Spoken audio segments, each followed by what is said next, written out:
31-year-old Maleesa Mooney was found unalive in her luxury Los Angeles apartment on September 12, 2023. Her family is looking for answers, so let's get into all the details we know so far. LA County's medical examiner is issuing findings of the death of aspiring model Maleesa Mooney. Hey everyone, welcome back.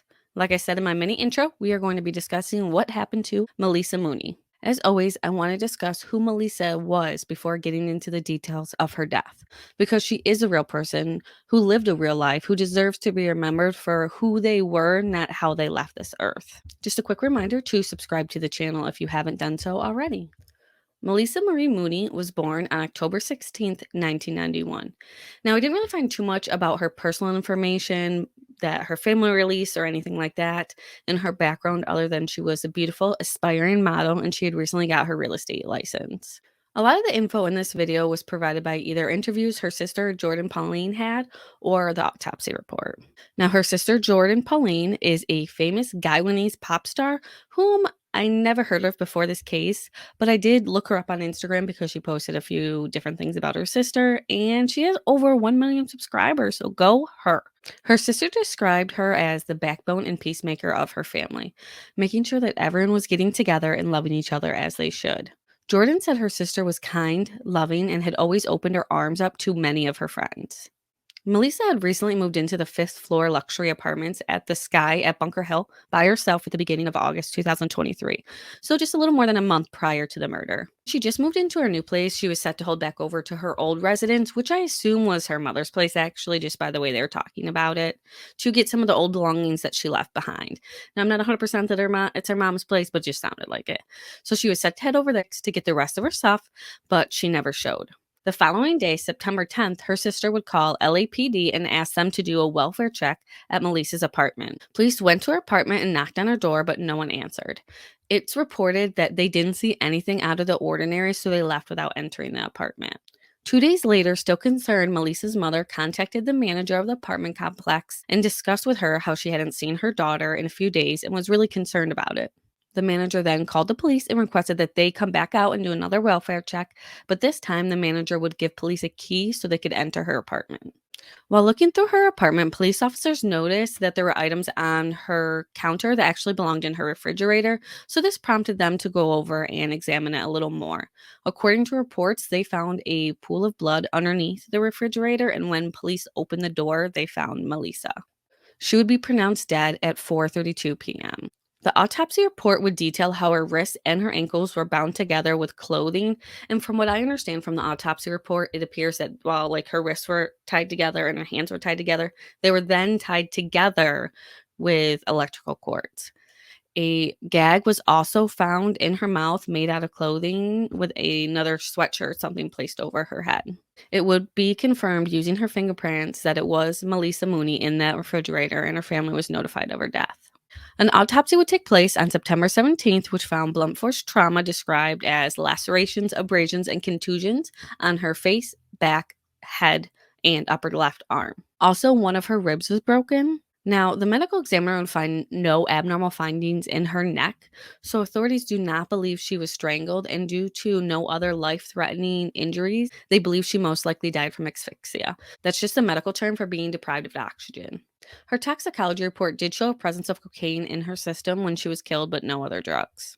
Due to these findings and the information provided to the medical examiner through the detectives, including how she was found and the ligatures and things of that nature, the cause of death was listed as homicidal violence inflicted by another.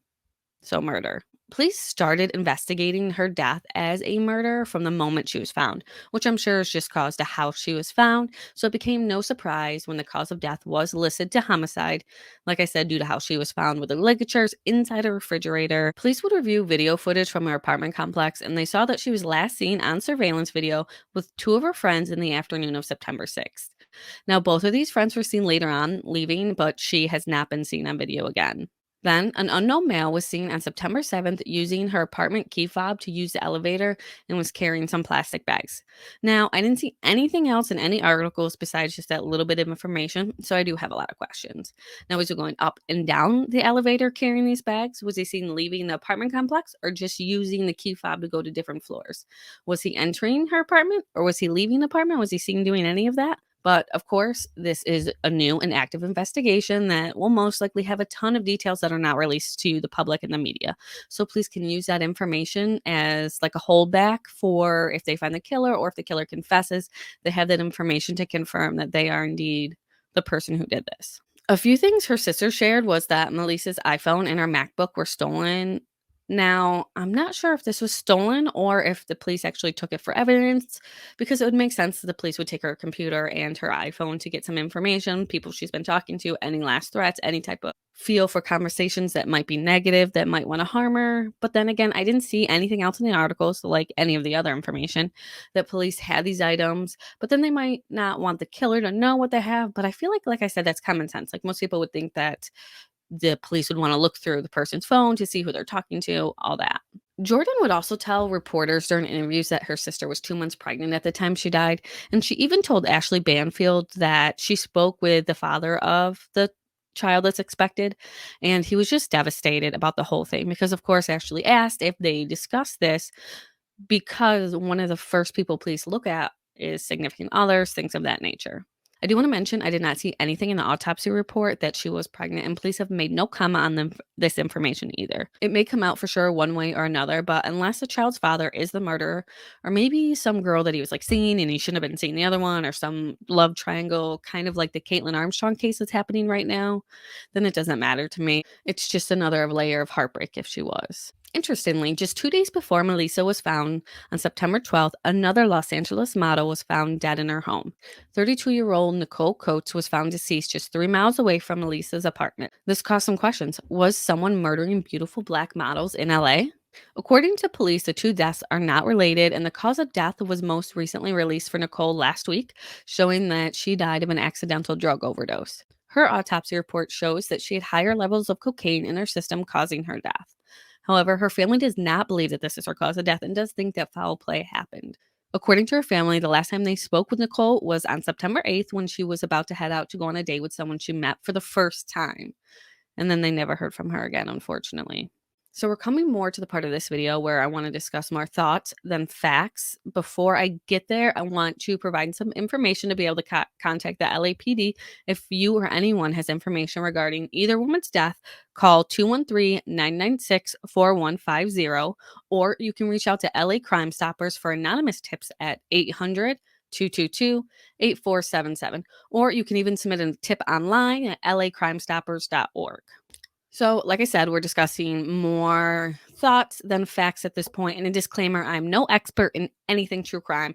I've just listened to a lot of trials, read a lot of appeals. I've done a lot of deep diving. So I pulled some general knowledge together of true crime. Now, go do your own research, come to your own conclusions, just like anybody should.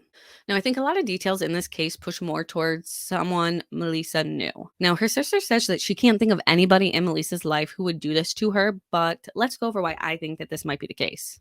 First, I want to mention that most people who are murdered by people that they know. Usually, people don't just kill people unless there's some sort of motive behind it. And generally, those are the people we know: significant others, lovers, business partners, and so on. So, I came to the conclusion that her apartment front door did not show any signs of forced entry.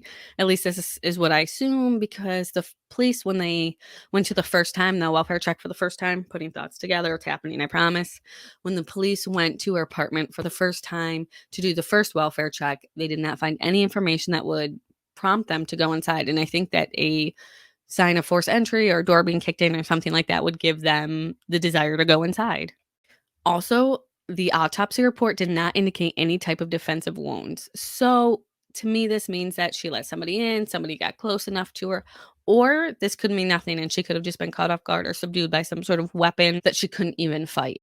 Another big thing that stood out to me was everything that the murderer used to tie her up seemed to come from her apartment. There were her clothes, her electrical cords. You would think that if someone was coming to harm her and they knew it ahead of time, they would bring something to ensure they had it, to make sure that they were ready. Normally, if people go and do this, you see that they bring things to be prepared.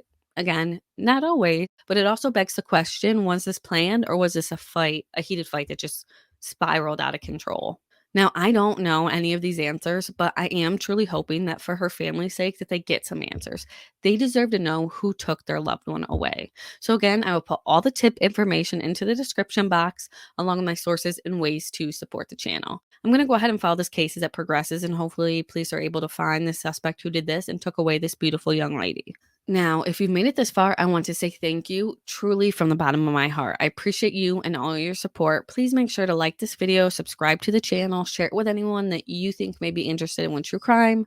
You never know who has details that can help in some of these cases either. So on that note, we will catch up again in the next video. Take care of yourself out there. The world can be an ugly place.